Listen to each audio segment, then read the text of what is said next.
जय मसीह की आप सभी को, आप लोग जितना भी कोई जुड़े हैं, परमेश्वर सबको ब्लेस करे। और आज का इस लाइव ब्रॉडकास्ट के द्वारा परमेश्वर आप सभी को बहुत ज़्यादा ब्लेसिंग्स से ब्लेस करने वाला है, बहुत ज़्यादा अनुग्रह करने वाला है।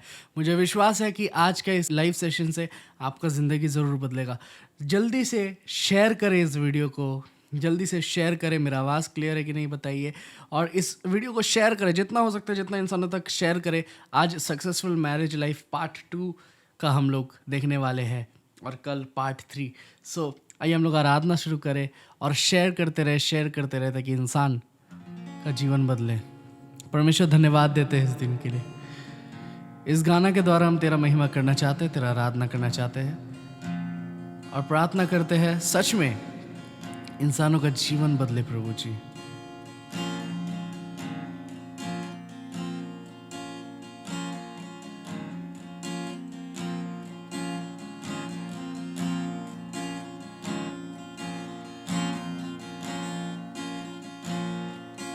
तू वो खुदा नहीं जो मुझको दर्द देकर खुश हो जाए।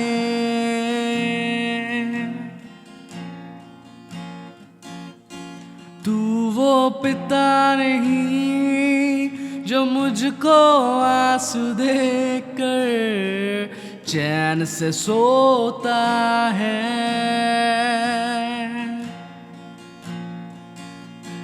तू वो खुदा नहीं जो मुझको दर्द देकर खुश हो जाता है।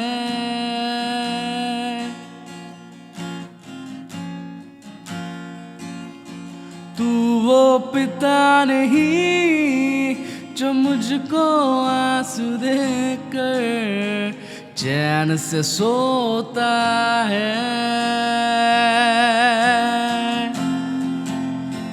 अब्बा खुदा तू है मेरा, अब्बा पिता तू है मेरा। अब्बा खुदा तू है मेरा, अब्बा पिता तू है मेरा।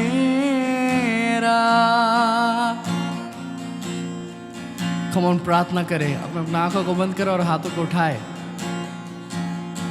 और कहे चोट मुझको लगे, दर्द तुझको होता है, मेरे आंसू से पहले तेरा आंसू बहता है।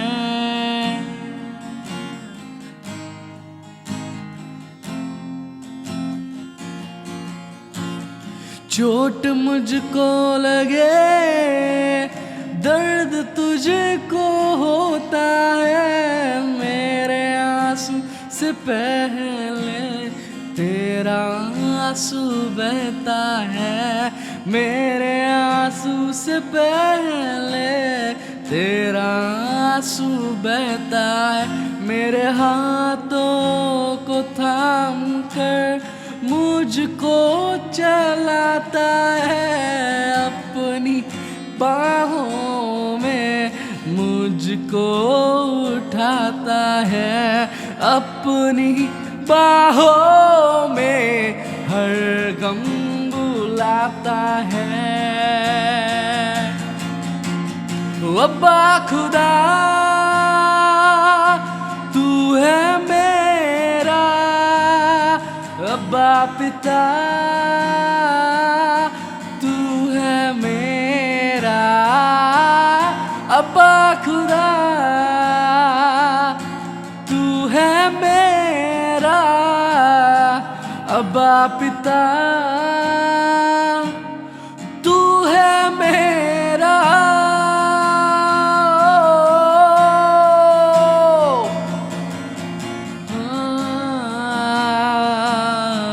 अब्बा पिता तू है मेरा। परमेश्वर तू मेरा है, यीशु मसीह तू मेरा है, तेरा अनुग्रह, तेरा आशीष, तेरा चंगाई मेरा है और मेरा सब कुछ तेरा है प्रभु जी। हम धन्यवाद देते हैं इस वक्त जितना कोई लाइव में जुड़े हैं, हर एक को छू ले, ब्लेस कर प्रभु जी, ताकि उनका जीवन बदल जाए, अद्भुत अनुग्रह, अद्भुत आशीष पाए प्रभु जी। तू छू ले प्रभु जी। हम प्रार्थना करते हैं जितना कोई लाइव में नहीं भी जुड़ते हैं, तो ऐसा अनुग्रह करते कि आज से वो लोग जुड़े, उनके मनों में तू बातें करते तय कर। धन्यवाद देते यीशु मसीह के नाम से मांगते हैं, आमीन। वाह, सच में परमेश्वर को धन्यवाद देते क्योंकि परमेश्वर हमेशा भला है, हमेशा महान है और परमेश्वर हमारा प्रार्थनाओं को सुनता है, हमारा विनती को परमेश्वर सुनता है और हमेशा हमारा प्रार्थना पूरा करता है। मैं हमेशा अपना चर्च में भी कहता हूँ कि हमारा परमेश्वर प्रार्थना पूरा करने वाला परमेश्वर है। वो ऐसा परमेश्वर नहीं है जो आपका प्रार्थना को सुन के फेंक देगा या आपका प्रार्थना को सुन के अनसुना करेगा। वो ऐसा परमेश्वर नहीं है, लेकिन वो परमेश्वर ऐसा है जो प्रार्थना को सुनता भी है और पूरा भी करता है। सब परमेश्वर को धन्यवाद देते। आप लोग जुड़े हैं, हो सकता है बहुत कम इंसान जुड़ रहे हैं, लेकिन आने वाले दिनों में बहुत सारे इंसान इस लाइव वीडियो के द्वारा ब्लेस होंगे। इस वीडियो को शेयर करें ताकि और भी इंसान जुड़े और उनके जीवन में भी अद्भुत चमत्कार हो और अद्भुत रूप से वो लोग जान सके कि जब हम लोग जुड़ते हैं परमेश्वर कितना ब्लेस करता है। आइए हम लोग वचन की ओर बढ़े। Successful married life part 2। मैं आप लोग को बताना चाहता हूँ कि एक वचन है जो कि है नीति वचन का 19 का 14, जहाँ पर ये वचन कुछ इस प्रकार कहता है। इंग्लिश में मैं पढ़ता हूँ, लिखा हुआ है, houses and riches are from an inheritance from fathers but a prudent wife is from the Lord. बोल रहा है कि घर का जो धन संपत्ति है वो हो सकता है कि पूर्वजों का कमाई के द्वारा या बाप दादाओं के कमाई के द्वारा घर का धन संपत्ति आता है, लेकिन बोल रहा है एक बुद्धिमान पत्नी जो है वो परमेश्वर की ओर से आता है। आमीन, हालेलुया। आप कितना ब्लेस्ड हो अगर आपका एक वाइफ है। बाइबल कह रहा है आप ब्लेस्ड हो कि अगर आपका एक वाइफ है, एक बुद्धिमान पत्नी है जो आपको परमेश्वर का मार्गों में मदद करता है। विश्वास करिए, मैं जब इस चीज़ को बोल रहा हूँ मैं महसूस कर रहा हूँ कि परमेश्वर का आत्मा आप सबको ही कुछ छू रहा है। बहुत बार आपको भी पता नहीं होगा कि आपका पत्नी का टैलेंट क्या है, लेकिन परमेश्वर ने उसे आपके जीवन में दिया है ताकि वो आपका हेल्पर बने, वो आपको हेल्प करे, उसका वो अपना आइडियाज़ आपको दे कि कैसे करके क्या करना है। कभी कभार सही नहीं लगता होगा, बट परमेश्वर इसीलिए रखा है ताकि वो आपका हेल्प कर सके। आइए फर्स्ट पॉइंट आज हम लोग देखेंगे। फर्स्ट पॉइंट है कि पति और पत्नी के बीच में अच्छा अंडरस्टैंडिंग, एक म्यूचुअल अंडरस्टैंडिंग होना बहुत ज़्यादा ज़रूरी है। बहुत सारा परिवार टूट गए हैं, उसका एक ही रीज़न है कि दोनों का बीच में अंडरस्टैंडिंग नहीं है, बातचीत सही से नहीं है और अंडरस्टैंडिंग नहीं, एक दूसरे को समझ नहीं पाते कि मेरा पार्टनर क्या चाह रहा है, क्या मांग रहा है। अंडरस्टैंडिंग बहुत इंपॉर्टेंट है, बहुत ही अच्छा अंडरस्टैंडिंग आप लोग के दोनों में रखना होगा। जब किसी का बच्चा हो जाता है शादी के बाद, तो क्या होता है, बच्चा जाता है अपना पापा के पास कि मैं ये चीज़ कैसे करके करूँ, और पापा बता देता है कि तुम ऐसे करके करना, ये चीज़ तो अच्छा होगा। फिर वो बच्चा जब मम्मी के पास जाता है बोलते कि देखो पापा ऐसे करके करने बोला है, बच्चा बोलता है। सो उसका मम्मी बोलता है पापा का बात छोड़ो, कोई बात नहीं, पापा जो भी बोल रहा है, मैं ऐसा बोल रहा हूँ तुम ऐसा करो। इसमें क्या हो रहा है, बच्चा खुद कंफ्यूज हो जा रहा है कि हम किसका बात सुने, हम पापा का बात सुने या मम्मी का बात सुने।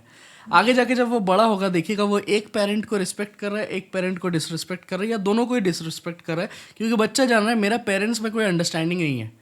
पापा बोल रहा है एक तो मम्मी बोल रहा है और एक, मम्मी बोल रहा है एक तो पापा बोल रहा है और एक, ये चीज़।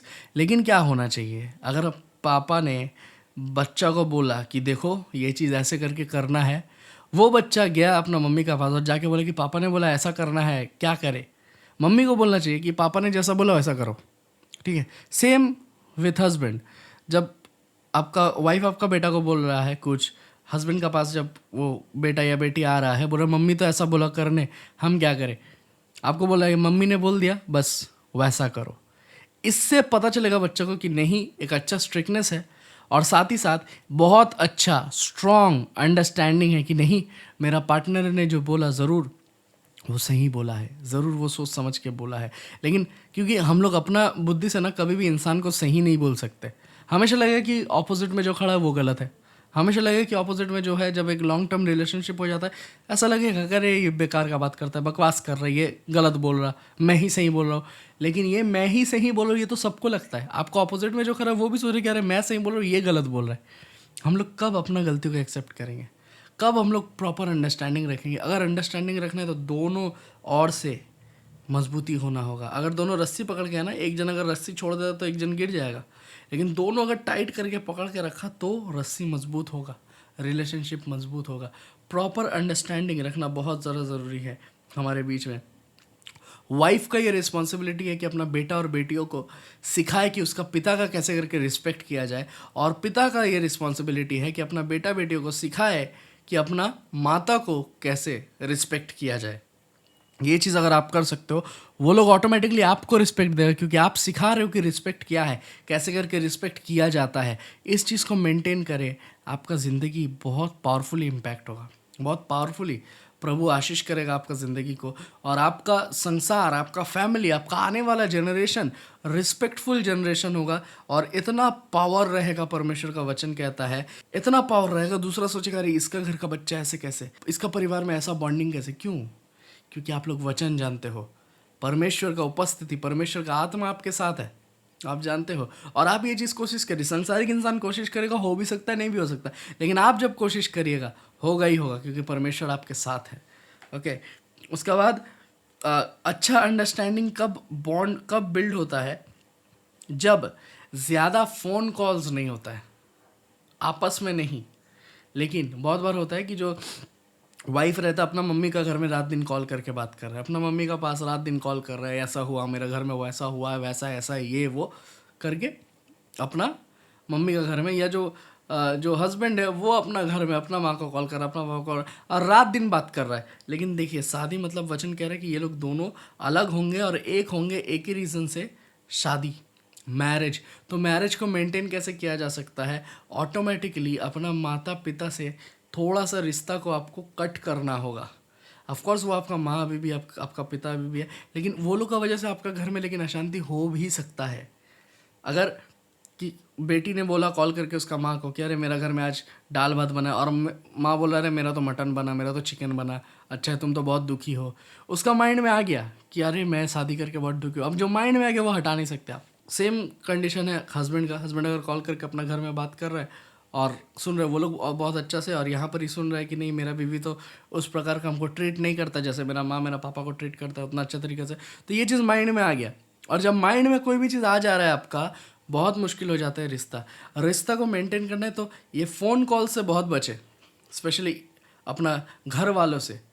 घंटों पे घंटा आप कॉल करिए, हाल चाल पूछ लिए, बस दैट्स इट। आपको ऐसा नहीं कि 1 घंटा मैं कॉल पे लगा हुआ हूँ तो लगा हुआ हूँ। इमोशनल अटैचमेंट ऐसा रहेगा कि आप अपना हस्बैंड से सही से प्यार नहीं कर सकोगे, आप अपना वाइफ से सही से प्यार नहीं कर सकोगे, पूरा प्यार उसी जगह में रहेगा, आप कुछ नहीं कर पाओगे।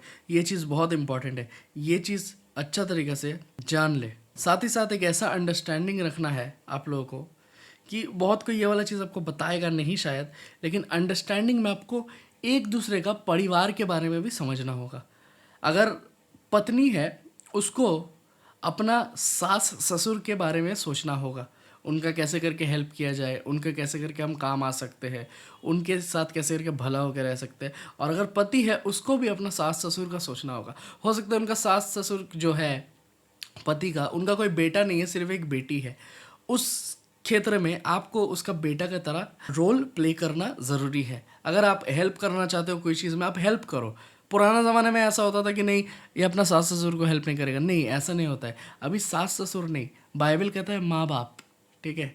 और जब आपका शादी हो जाता है, जो लड़की का माँ बाप है आपका माँ बाप हो जाता है, और ऑटोमेटिकली जो आपका माँ बाप है वो उस लड़की का माँ बाप हो जाता है। हस्बैंड वाइफ सब एक हो जाता है, परिवार एक हो जाता है, दो रिश्ता एक हो जाता है। तो जब एक हो जाता है, आपको अंडरस्टैंड करना होगा और हेल्प करना ज़रूरी है। आज अगर आपका वाइफ का मम्मी पापा को कुछ ज़रूरत पड़ा और आपका वाइफ अर्न नहीं करता, कमाता नहीं है, तो आपका रिस्पॉन्सिबिलिटी है कि आप हेल्प करो। और हेल्प करके ऐसा ना करो कि अरे मैंने ऐसा किया, मैंने वैसा किया, बोस्ट मत करो। आप जो करोगे पर्सनली करो। सेम तरीक़ा से अगर आपके घर में कुछ परेशानी आता है, आपका वाइफ आपका मम्मी पापा को हेल्प करेगा। ये अंडरस्टैंडिंग रखिए अपना अंदर में। पुराना टाइम में इंसान लोग, पूर्वज लोग हमारा माइंड में कचड़ा भर दिया है, जिस वजह से परमेश्वर का वचन हम लोग और देख नहीं पाते कि परमेश्वर का वचन क्या कहता है। ये है पॉइंट नंबर 1 हमारा। पॉइंट नंबर 2, अपने आप को क्लीन रखे, साफ सुथरा रखे। साफ सुथरा यानी या क्लीन मतलब मैं क्या बोलने मांग रहा हूँ, मैं हमेशा ये नहीं बोलने मांग रहा हूँ कि नहाते रहो, दोनों मिलकर नहाते रहो, नहीं, ये चीज़ नहीं, या अपने आप को धोते रहो, नहीं, ये चीज़ मैं नहीं बोल रहा हूँ। अपने आप को क्लीन रखना मतलब जो हस्बैंड है उसका ज़्यादा लड़कियों के साथ बातचीत ना हो, ज़्यादा बाहर का कोई बहनों के साथ, कोई लड़की के साथ, कोई औरत के साथ ज़्यादा बातचीत, फ़ोन कॉल्स ना हो, चाहे वो बहन भी बोल रहा है तो। सेम विथ वाइफ, वाइफ का ज़्यादा लड़कों के साथ रिश्ता ना हो, दोस्ती ना हो। इनफैक्ट अगर भाई भी बोल रहा है तो ज़्यादा बातचीत ना हो। अपने आप को क्लीन रखे, अपने आप को क्लियर रखे। अगर एज अ हस्बैंड आप किसी बाहर का लड़की को मदद करना चाहते हो तो अपना वाइफ को लेके जाइए, और आपका वाइफ अगर ना बोल रहा है, ना मीन्स ना, no means no, that is no, आपको नहीं करना है। अगर सेम अगर आपका पति आपको बोल रहा है कि उस लड़का से तुम बात नहीं करना, तो नो मीन्स नो। अगर पति ने बोला है, अगर पत्नी ने बोला है, ये चीज़ आपको एक्सेप्ट करना होगा, आपको जानना होगा। इससे क्या पता चलेगा, हम लोग अपने आप को क्लीन रखते हैं। मेरे ऊपर कोई उंगली नहीं उठा सकेगा, मेरे ऊपर उंगली उठा के भी नहीं बोल सकेगा कि तू तुझ है या तेरे अंदर ये अपराध है। ये सब चीज़ एक रिश्ता को बिगाड़ देता है। सक्सेसफुल मैरिड लाइफ के लिए आपको अपना जीवन को क्लीन रखना बहुत ज़्यादा ज़रूरी है। ओके, एक और चीज़ जो इसी पॉइंट में आ रहा है अपने आप को क्लीन रखने का लेके, कि आपको अपना पार्टनर से, चाहे वो पति हो या पत्नी हो, एक दूसरों में हर एक चीज़ को शेयर करना पड़ेगा। इंसान बोलता है अरे मैं अपना सैलरी शेयर नहीं करूँगा, मेरा सैलरी कितना है, मेरा पत्नी जान जाएगी तो प्रॉब्लम है। सेम कभी कभार पत्नी जो लोग काम करती है वो लोग बोलते हैं मैं अपना इनकम अपना पति से नहीं बोलूँगा। क्यों नहीं? आप लोग एक हो, आप लोग अलग नहीं हो, ये चीज़ कभी मत भूल जाइए। आप लोग को एक दूसरे का बीच में हर एक चीज़ को शेयर करना पड़ेगा, हर एक चीज़ बताना पड़ेगा। अगर आपने छोटा सा दरवाज़ा खोल के रखा है शैतान के लिए, मैं गारंटी देता हूँ एक दिन शैतान उस दरवाज़ा से ही एंटर करेगा। आपको एवरी चीज़ शेयर करना पड़ेगा अपना पत्नी से, अपना पति से। अगर आपके लाइफ में क्या चल रहा है अपना आपका पत्नी नहीं जानता है तो बाहर का कोई जानेगा। अगर आपके लाइफ में क्या चल रहा है आपका पति नहीं जानता है तो और कौन जानेगा? आप और किसके ऊपर भरोसा करिएगा? एक चीज़ जान के रखिए, एक समय आएगा दुनिया का सब कोई छोड़ देगा, लेकिन हो सकता है आपका पत्नी और आपका पति आपके साथ खड़ा रहे। मैंने ऐसे ऐसे कपल्स को देखा है जो लोग बहुत बुजुर्ग है, बहुत उम्रदार है, उनका बेटा बेटी हुआ, शादी करके चल गया, माँ बाप को अकेला छोड़ के चल गया। माँ बाप अकेला है, पति पत्नी अकेला है, जी रहा है, जैसे भी जी रहा है। साथ में कौन खड़ा है? पति के साथ उसका पत्नी खड़ा है, पत्नी के साथ उसका पति खड़ा है। दैट्स इट, वही लोग दोनों हैं। इसलिए जान लीजिए आपका जो कोई भी है रिश्तेदारी में, आप लोग का फर्स्ट प्रायोरिटी एक दूसरा होना चाहिए। प्रभु का बात, एक दूसरे के लिए फर्स्ट प्रायोरिटी होना चाहिए, और अपने आप को एकदम क्लीन परमेश्वर का उपस्थिति में, परमेश्वर के हुजूरी में साबित करिए। ठीक है? अगर किसी का भी ऐसा है कि एक्स्ट्रा मैरिटल अफेयर है, आपका ऑलरेडी शादी हो चुका है, आप सोच रहे हो कि अरे मेरा तो क्या बोलता है, मैं तो बाहर में भी उससे प्यार करता हूँ, मैं तो उससे भी प्यार करता हूँ, ये चलेगा, कोई बात नहीं, बीवी को पता नहीं चलेगा, ये वो। मैं आपको बोल रहा हूँ जो लोग ऐसा किया है उसका ज़िंदगी नर्क हो चुका है। वो लोग को मर के नर्क जाने का और ज़रूरत नहीं है, इधर ही वो लोग नर्क देख लेंगे अगर वो लोग ऐसा करते हैं तो। अगर एक्स्ट्रा मैरिटल अफेयर पति का या पत्नी का किसी का भी हुआ, आपका जीवन नर्क बनेगा, दोष आपका ही रहेगा। आप उंगली नहीं उठाइएगा अपना पत्नी पे या आपका पति पे, दोष आपका ही रहेगा। आपका पाप का वजह से ही शैतान काम किया है। एक्स्ट्रा मैरिटल अफेयर से दूर हो जाइए अगर किसी का भी है, और अगर नहीं है, प्रभु कह रहे हैं कि तुम धन्य हो क्योंकि तुम्हें पत्नी मिला है, और उसका रिस्पेक्ट करो, क्योंकि तुम्हें पति मिला है उसका रिस्पेक्ट करो। ओके, पॉइंट नंबर 3 वाइफ के लिए है ये चीज़। वाइफ एक अच्छा हेल्पर बनेगा हस्बैंड का। जैसे परमेश्वर ने आदम के द्वारा, आदम के रीढ़ की हड्डी के द्वारा हवा को बनाया और बोला कि हवा तुम एक सक्षम मददगार बनोगे। किसका? आदम का, अपना पति का। मददगार in the sense, helper in the sense, कैसे करके हेल्पर? आत्मिक तौर पे हेल्पर बनेगा। जब उसका पति हो सकता है स्पिरिचुअली डाउन हो रहा है, उसका पत्नी उसे रेस करेगा, उसका पत्नी उसे मदद करेगा, परमेश्वर का वचन से सिखाएगा। अगर कभी पत्नी डाउन होता है तो ऑफकोर्स पति भी उसको ट्रेन अप करेगा, रेडी करेगा। आपको पता है बहुत बार बोलता है इंसान कि पत्नी कमा नहीं सकता, औरत कमा नहीं सकता, लेकिन ये बात तब है जब पति अच्छा खासा कमा रहा है। पति अगर अच्छा खासा कमा रहा है और पति का इनकम से घर चल जा रहा है तो नो प्रॉब्लम। लेकिन अगर पति का इनकम से घर नहीं चल रहा है, हाँ, अगर आपने एक्स्ट्रा लोन लेके रखा है, अपना ऊपर खुद से बोझ डाल के रखा है, वो चीज़ गलत है। लेकिन अगर आपका इनकम नॉर्मली जितना भी है उससे आपका घर चल जा रहा है, सब कुछ आराम से हो रहा है, तब पत्नी को एक्स्ट्रा काम करने का ज़रूरत नहीं है। क्योंकि आजकल इंडिपेंडेंट दुनिया बहुत चल रहा है। लड़की बोल रहा है मुझे इंडिपेंडेंट होना है, पति बोल रहा है मुझे इंडिपेंडेंट होना है। इंसान का लोभ बढ़ गया है, मेरा एक रूम है, मुझे 1 BHK चाहिए, मुझे 2 BHK चाहिए, मुझे 5 BHK चाहिए, बड़ा कुछ करना है, ऐसा करना है। लोभ बढ़ गया है, लोभ का चक्कर में पति पत्नी दोनों काम कर रहा है। ठीक है, ये चीज़ गलत है। लेकिन अगर नॉर्मली आपका घर नहीं चल पा रहा है, उस जगह में पत्नी अपना पति को इनकम के द्वारा हेल्प कर सकता है। पत्नी बाहर जाके काम कर सकता है, काम के द्वारा जो पैसा आएगा पति और पत्नी मिल के पैसा कमा के घर को चला सकता है, हेल्प कर सकता है। पत्नी और पति मिल के जो इनकम होगा उसके द्वारा चर्च चल सकता है, उसके द्वारा घर चल सकता है। ये चीज़ पॉसिबल है। परमेश्वर हमें ये चीज़ करने का मौका दे रहा है। ऐसा नहीं है कि ऐसा करने से कोई छोटा हो जाएगा या कोई बड़ा हो जाएगा, लेकिन पत्नी को एक मददगार बनना है। ठीक है, बहुत सारा पत्नी ऐसा रहता है मुझे खाना बनाना नहीं आता है। बहुत कोई आजकल नया जनरेशन में कि शादी कर लेंगे मेरा पति मुझे बना के खिलाएगा। नहीं, खाना बनाना नहीं आता है तो खाना बनाना सीख लीजिए। क्योंकि खाना बनाना अगर आप नहीं सीखेगा, आप अपना पति का मददगार नहीं हो सकेगा, आप अच्छा खाना नहीं खिला सकेगा अपना पति को। ठीक है, सो अगर नहीं आता है, 1 हफ्ता नहीं आता है, 1 महीना नहीं आता है, 1 साल नहीं आता है, सीख जाइए उस टाइम में। अगर नहीं सीख सकते तो आप एक अच्छा पत्नी नहीं है, आप हेल्पर नहीं, आप श्राप हो अपना पति के लिए, आप अपना पति के लिए बंधन हो अगर आप नहीं कर सकते हो तो। मैं हर एक उन यंग कपल से बोल रहा हूँ जो लोग सोचते हैं कि मैं शादी करूँगा और सपना सजाते हैं मेरा पति मुझे बना के खिलाएगा। नहीं, अगर ये चीज़ हो रहा है आप एक बोझ बन जा रहे हो अपना पति के लिए। दुनिया को फॉलो मत करिए, परमेश्वर का वचन को फॉलो करिए। परमेश्वर का वचन क्या सिखा रहा है।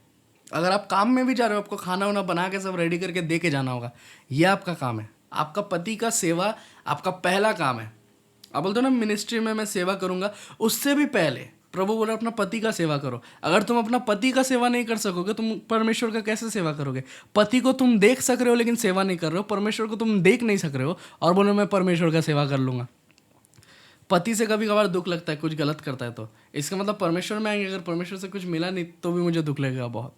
सो पहले पति का सेवा करो, अच्छा तरीके से पति का सेवा करो, उसका बाद बाकी तुम संसार में जाके काम करो और जो कुछ भी करोगे करो, लेकिन पति का सेवा बहुत इंपॉर्टेंट है। बाइबल एक चीज़ बहुत क्लियर कहता है कि एक पत्नी 2 स्वामी का सेवा नहीं कर सकता। इसका मतलब क्या, आप एक साथ अपना पति का हेल्पर साथ ही साथ अपना बॉस का हेल्पर ऐसा नहीं हो सकते।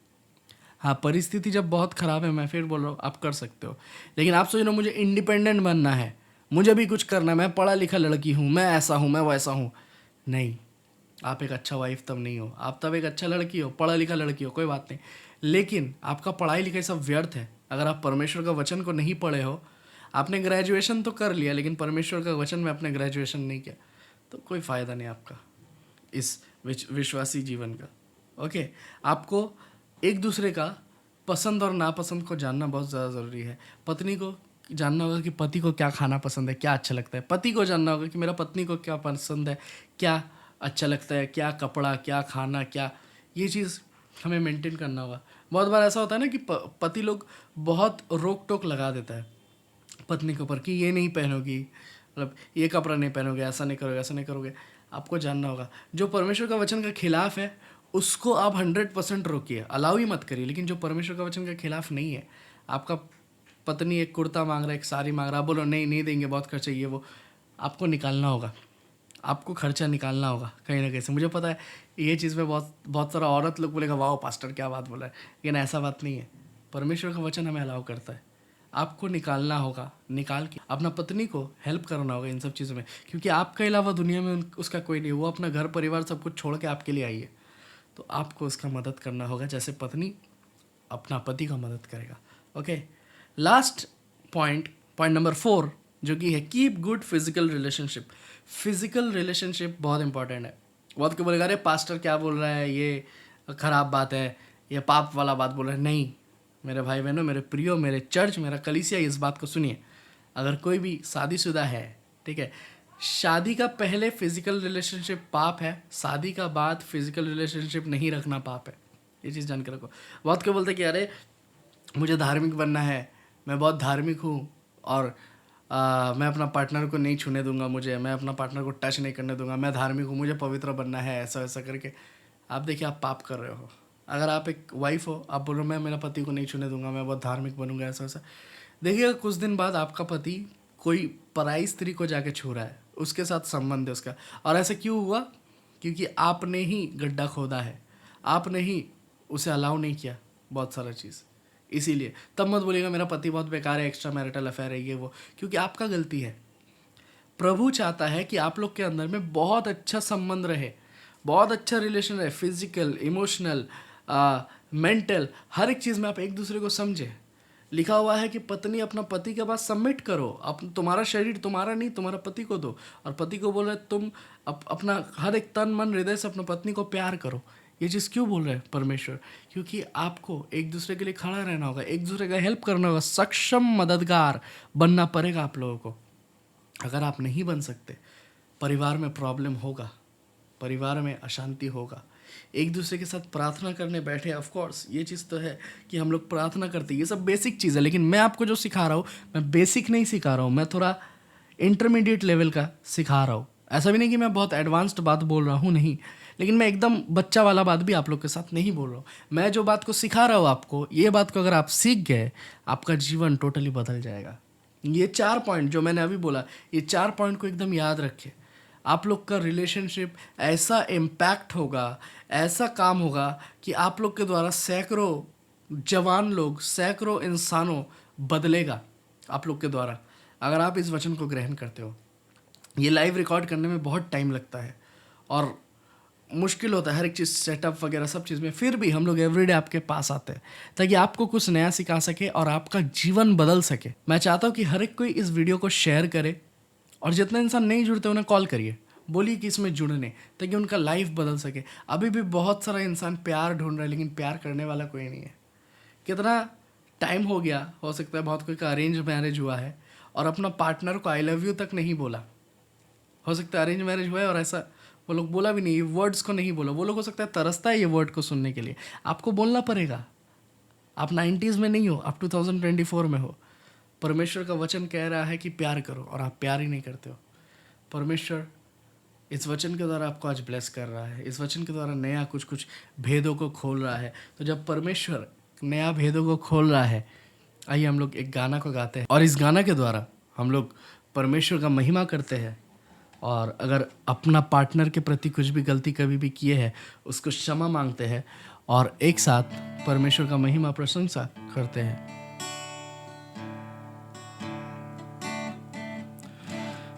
शारोन का गुलाब है तू मेरा मसीहा, शारोन का गुलाब है तू मेरा मसीहा, तू मुझे जल देता जिससे मैं तृप्त हो जाता, तू मुझे जल देता जिससे मैं तृप्त हो जाता।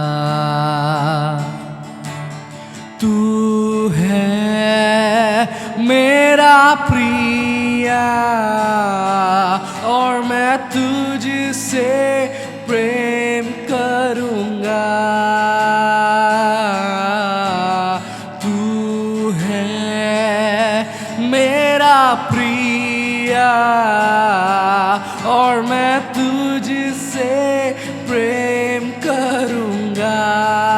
एक और बार कहे, तू है मेरा प्रिया और मैं तुझसे प्रेम करूँगा,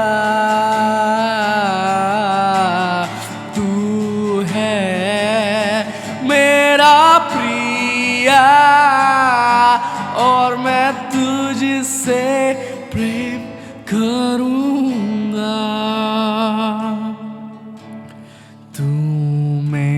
सब कुछ है और मैं तेरे लिए जीऊंगा। तू मेरा सब कुछ है और मैं तेरे लिए जीऊंगा। यीशु मेरा सब कुछ है और मैं यीशु के लिए जीऊंगा। अगर कोई भी पति पत्नी इस वीडियो को देख रहा है, हस्बैंड वाइफ एक दूसरे का हाथ पकड़ लीजिए और एक साथ प्रार्थना करें। और अगर कोई ऐसा है जो विधवा है, जिसका पार्टनर डेथ हो चुका है, एक हाथ को उठाए, प्रभु यीशु मसीह आपका हाथ को पकड़ेगा। कोई अगर शादी का प्लान कर रहे हैं, वो भी अपना हाथों को उठाए।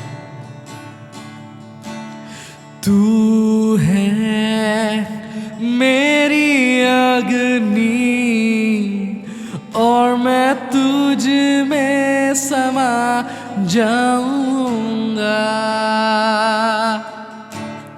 तू है मेरी अग्नि और मैं तुझ में समा जाऊंगा। एक और बार, तू है मेरी अग्नि और मैं तुझ में समा जाऊंगा।